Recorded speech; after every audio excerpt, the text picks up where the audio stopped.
ہم محنت کش اس دنیا سے جب اپنا حصہ مانگیں گے، ایک باغ نہیں ایک کھیت نہیں ہم ساری دنیا مانگیں گے، ایک باغ نہیں ایک کھیت نہیں ہم ساری دنیا مانگیں گے۔ جی کامریڈ منیر۔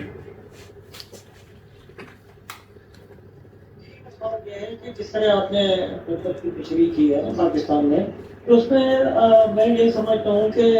ابھی تک تو لوگوں کو روزگار حاصل کرنے کے صحیح طرح سے مواقع بھی نہیں ملے۔ اب اس میں پھر یہ ہے کہ جیسے فوڈ پانڈا اور جو پرائیویٹ سکول ہیں اس میں جو خواتین کام کر رہی ہیں ان کی ویجز جو ہے وہ انتہائی کم ہے۔ اس کے علاوہ جو جو ڈرائیور حضرات ہیں ان کے ویجز اور ان کے ٹائمنگ اور یہ ساری سلسلے جو ہے وہ فکس نہیں ہے۔ تو اس میں تو میں سمجھتا ہوں کہ غربت میں اضافے والی ایک اور بھی بات ہے، اور دوسری یہ ہے کہ پاکستان کے جتنے بھی ادارے خصوصاً جو آرمی ہے وہ مختلف قسم کے مطلب وہ پروڈکٹس تیار کر کے تو غربت میں اضافے کا ہی باعث بن رہی ہے۔ اور اوپر سے عالمی سطح پر جو IMF وغیرہ کے جو پروگرام آ رہے ہیں وہ بھی غربت میں اضافے کے، اس پہ بھی تھوڑی سی روشنی والی بات ہوگا۔ جی کامریڈ۔ ان سوال میں آپ نے جواب تو سارے دے دیے، اس میں کیا اس میں جواب دوں؟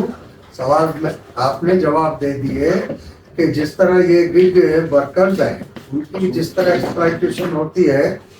کہ ایک دیہاڑی پوری کرنے کے لیے، کہ دیہاڑی مانی کم از کم اس کے لیے 1500 روپے چاہیے تب جا کے اپنے گھر کی روزانہ کی ضروریات پوری کرے، بچت کا سوال پیدا نہیں ہوتا۔ اچھا، اب اس میں 1500 پورا کرنے کے لیے صبح کو بیچارہ 7 بجے 8 بجے تیار ہوتا ہے اور رات کو تب تک وہ انتظار میں رہتا ہے جب تک مارکیٹیں کھلی ہوں اور آرڈر ملنے کا امکان ہو۔ اسی طرح جس طرح آپ اسکولوں کی بات کر رہے ہیں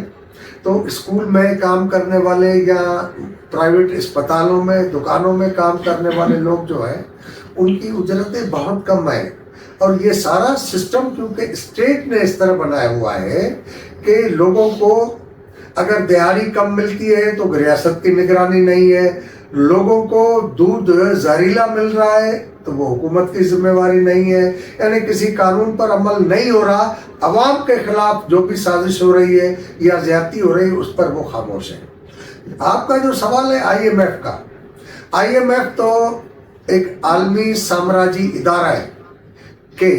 اس کا کام ہی یہ ہے کہ ان عالمی سرمایہ داروں کے لیے دنیا کے مختلف ممالک سے قرض لگا کر سود وصول کر کے لوگوں کو نچوڑ کر ان کی دولت میں اضافہ کرے۔ تو یہ IMF جن جن ممالک کو قرض دیتا ہے، اور یہ اس سلسلے میں کامریڈ لینن کی کتاب ہے سامراج سرمایہ داری کی آخری منزل، جو حقیقتاً جو روسی کتاب ہے اس کے معنی یہ نہیں ہے، وہ ہے سامراج سرمایہ داری کی اوپر والی منزل،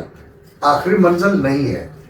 تو اس کو پڑھیں گے تو اس میں ظاہر ہو رہا ہے کہ کموڈٹی یعنی اپنی تیار چیز جب مارکیٹ میں لے جاتا ہے، دنیا کے مختلف ممالک میں بیچتا ہے، تو اس میں ان حکومتوں کا تابع رہنا پڑتا ہے، محنت کرنی پڑتی ہے کہ اس پر ٹیکس مت لگاؤ، اس کو اسٹوریج کرنے کے لیے ہمیں زیادہ ٹیکس نہ لگاؤ، تاکہ ان کی چیزیں زیادہ سے زیادہ فروخت ہو سکیں اور ایک وقت میں جتنا زیادہ مال آئے وہ وہاں پر ڈمپ بھی کر سکیں۔ لیکن جب وہ ایکسپورٹ آف کیپٹل کرتے ہیں یعنی سرمایہ ان ممالک کو قرضے کی صورت میں دیتے ہیں، تو وہ حکومتیں خود ان کے ماتحت ہو جاتی ہیں اور پھر اپنی مرضی سے وہ 4-5 اہم اسٹیپس لیتے ہیں۔ سب سے پہلا سوال کہ ان سامراجی یا جن کو نام نہاد ترقی یافتہ ممالک کہا جاتا ہے، ان کی پروڈکٹس کو ملک میں گنجائش پیدا کرنے کے لیے ملک کی صنعت کی پیدا کی ہوئی چیزوں کو مہنگا کر دیتے ہیں۔ تو ایک تو ٹیکنالوجی ان کی اپڈیٹ ہوتی ہے، جدید ہوتی ہے، یہاں ٹیکنالوجی وہ نہیں ہوتی، کاسٹ آف پروڈکشن ان کی کم ہوتی ہے، یہاں زیادہ ہو جاتی ہے۔ اور دوسرا یہ ہوتا ہے کہ بجلی مہنگی کرا دیتے ہیں، گیس مہنگی کرا دیتے ہیں، اسٹیٹ اسٹرکچر کو کم کرنے کا، ریاستی ڈھانچے کو اور اس کے اخراجات کو کم کرنے کا زور نہیں ڈالتے، زور اس پر ڈالتے ہیں کہ آپ ریاستی اخراجات پورے کرنے کے لیے ان چیزوں کی قیمتیں بڑھائیں. جب اس پر ٹیکس لگاتے ہیں، قیمتیں بڑھاتے ہیں، تو ہماری صنعتی پیداوار متاثر ہو جاتی ہے اور وہ مارکیٹ میں فروخت کرنے کے قابل نہیں ہوتی. تو آئی ایم ایف کے شرائط ایک طرف ریاست پر آتے ہیں جو عوام کو تکلیف دیتے ہیں، دوسرا اس ریاست کے اقتدار اعلیٰ پر وہ حاکمیت حاصل کر لیتے ہیں. تو ان کی اسٹیٹ بینک اور دوسرے اہم ادارے جو ملکی معیشت کا اور ملکی اقتدار اعلیٰ کو فیصلہ کرنے والے ادارے ہوتے ہیں، ان پر آئی ایم ایف کا قبضہ ہو جاتا ہے. تو ہمارے ملک کے اندر غربت میں آئی ایم ایف کا جو کردار ہے، اس سے جو آئی ایم ایف کے دلال یہاں بنتے ہیں،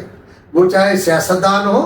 یا مختلف اداروں کے. ابھی جیسے ہندوستان کی ایک خاتون جو ہے وہ مینیجنگ ڈائریکٹر بنی ہے آئی ایم ایف کی. تو آئی ایم ایف کی مینیجنگ ڈائریکٹر بننے سے کوئی ہندوستان کا فائدہ نہیں ہو گیا کہ عام آدمی کو اسے کوئی رعایت مل جائے گی، یا پاکستان جیسے ترقی پذیر ممالک کو کوئی قرض اور سود میں رعایت برتے گی. ایسا کبھی نہیں ہوگا، کیونکہ ہمارے جو حکمران یا ملازم ان اداروں کے ساتھ جڑتے ہیں وہ اپنا پیٹ بھی بھرتے ہیں، اور اس کے سب سے پہلے ڈیمانڈ ضرورت ہوتی ہے کہ آئی ایم ایف کے لیے دولت کٹھی کریں. تو اس وجہ سے آئی ایم ایف جتنا غربت کا ذمہ وار ہے، اتنا ہی اس کے دلال جو ہمارے یہاں حکمران ہیں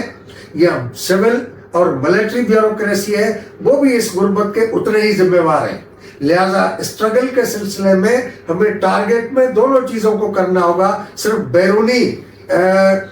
دشمن جو ہمارے غربت میں مبتلا کرتا ہے، صرف اس کے خلاف نعرے نہیں ہونے چاہیے، صرف اس کے خلاف اسٹرگل نہیں ہونی چاہیے، بلکہ ان کے یہاں پر جو چھاڑتے ہیں اس کے خلاف بھی برابر اتنی ہی اسٹرگل ہونی چاہیے، کیونکہ یہی بنیادی ذمہ وار ہے ان کو یہاں لانے کے.